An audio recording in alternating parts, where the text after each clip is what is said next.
Dan ini adalah kisah ulama yang dipotong lidahnya karena gemar bersolawat. Dikisahkan oleh Al-Maghfurlah Al-Habib Munzir bin Fuad Al-Musawa. Al-Kisah, dulu ada seorang penyair hebat dan sangat terkenal yang bernama Syekh Farasdak, di mana beliau selalu asyik memuji Rasulullah dengan lantunan syair solawat.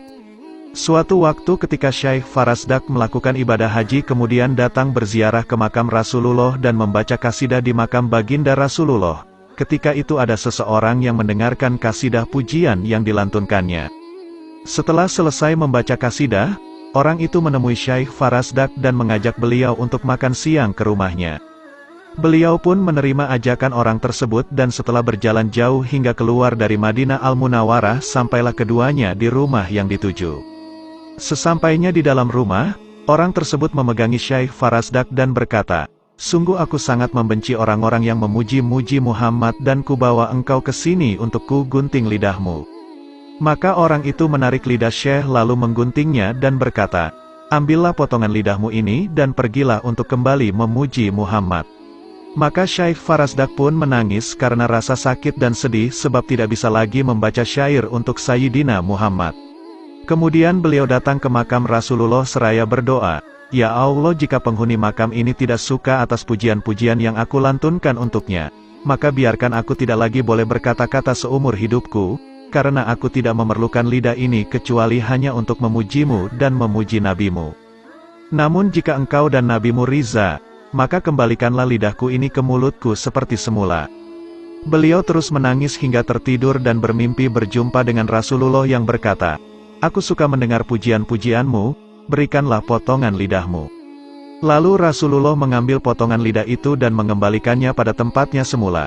Ketika Syekh Farasdak terbangun dari tidurnya, beliau mendapati lidahnya telah kembali seperti sedia kala, maka beliau pun bertambah dahsyat memuji Rasulullah. Hingga di tahun selanjutnya beliau datang lagi menziarahi Rasulullah dan kembali membaca pujian-pujian untuk Rasulullah. Dan di saat itu datanglah seorang yang masih muda dan gagah serta berwajah cerah menemui beliau dan mengajak beliau untuk makan siang di rumahnya. Beliau teringat kejadian tahun yang lalu, namun beliau tetap menerima ajakan tersebut sehingga beliau dibawa ke rumah anak muda itu. Sesampainya di rumah anak muda itu, beliau dapati rumah itu adalah rumah yang dulu pernah beliau datangi lalu lidah beliau dipotong. Anak muda itu pun meminta beliau untuk masuk yang akhirnya beliau pun masuk ke dalam rumah itu hingga mendapati sebuah kurungan besar terbuat dari besi dan di dalamnya ada seekor kera yang sangat besar dan kelihatan sangat ganas. Kemudian anak muda itu berkata, "Engkau lihat kera besar yang ada di dalam kandang itu. Dia adalah ayahku yang dahulu telah menggunting lidahmu." Maka keesokan harinya Allah mengubahnya menjadi seekor kera. Nauzubillah. Dan hal yang seperti ini telah terjadi pada umat terdahulu.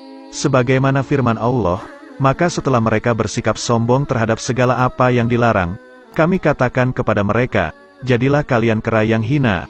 Quran Surah Al-A'raf ayat 166. Kemudian anak muda itu berkata, "Jika ayahku tidak boleh sembuh, maka lebih baik Allah matikan saja." Maka Syekh Farasdak berdoa, "Ya Allah, aku telah memaafkan orang itu dan tidak ada lagi dendam dan rasa benci kepadanya."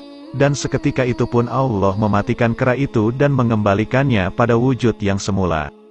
Dari kejadian ini jelaslah bahwa sungguh Allah mencintai orang-orang yang suka memuji Nabi Muhammad, karena pujian kepada Nabi Muhammad disebabkan oleh cinta.